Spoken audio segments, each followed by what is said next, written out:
നമസ്കാരം, പ്രവാസി മലയാളിയിലേക്ക് സ്വാഗതം. ജീവിതം മുഴുവനും മണലാരണ്യത്തിൽ ഹോമിക്കുന്ന പ്രവാസി ബാക്കിയാക്കുന്നത് എന്താണ് എന്ന് ചോദിച്ചാൽ ഭൂരിഭാഗം പേർക്കും അവഗണനയുടെ കഥകൾ മാത്രമായിരിക്കും പങ്കുവെക്കാനുള്ളത്. ജോലി കഴിഞ്ഞെത്തി വേദനകൾ പങ്കുവെക്കാൻ ആരുമില്ലാതെ പോകുന്ന പ്രവാസിയുടെ ഏക ആശ്വാസം നാട്ടിലെ കുടുംബം മാത്രമാണ്. എന്നാൽ ആ കുടുംബത്തിന്റെ അവഗണനകൾ പോലും നേരിടേണ്ടി വന്ന പ്രവാസിയുടെ അനുഭവം വികാരനിർഭരമായി കുറിക്കുകയാണ് ഫാറൂഖ് ഇരിക്കൂർ. ഒരു പ്രമുഖ മാധ്യമവുമായി പങ്കുവെച്ച കുറിപ്പിലാണ് പ്രവാസിയുടെ ഹൃദയം നുറുങ്ങുന്ന വേദനയുടെ കഥ പറയുന്നത്.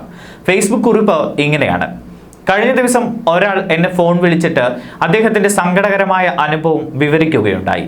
അദ്ദേഹത്തിന്റെ പേരും സ്ഥലവും വെളിപ്പെടുത്തുന്നത് ശരിയല്ലാത്തതിനാൽ ഇവിടെ ഞാൻ എഴുതുന്നില്ല. എന്റെ പ്രവർത്തനത്തിന്റെ ഭാഗമായി വന്ന പത്ര റിപ്പോർട്ടുകളും മറ്റും കണ്ടിട്ടാണ് അയാൾക്ക് എന്നെ വിളിക്കാൻ തോന്നിയത്.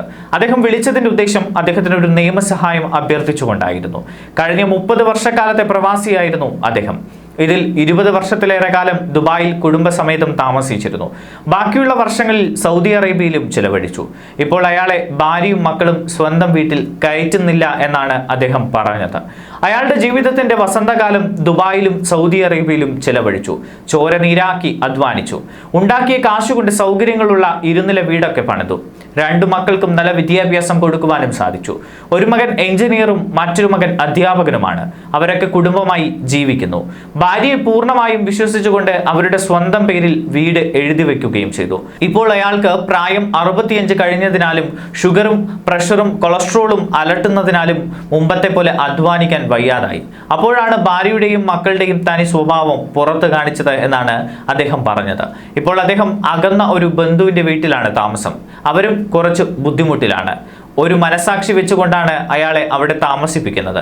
അതുകൊണ്ട് തന്നെ ഇനിയുള്ള കാലം ഏതെങ്കിലും വൃദ്ധസദനത്തിൽ കഴിയുക എന്നാണ് അദ്ദേഹം ആഗ്രഹിക്കുന്നത്.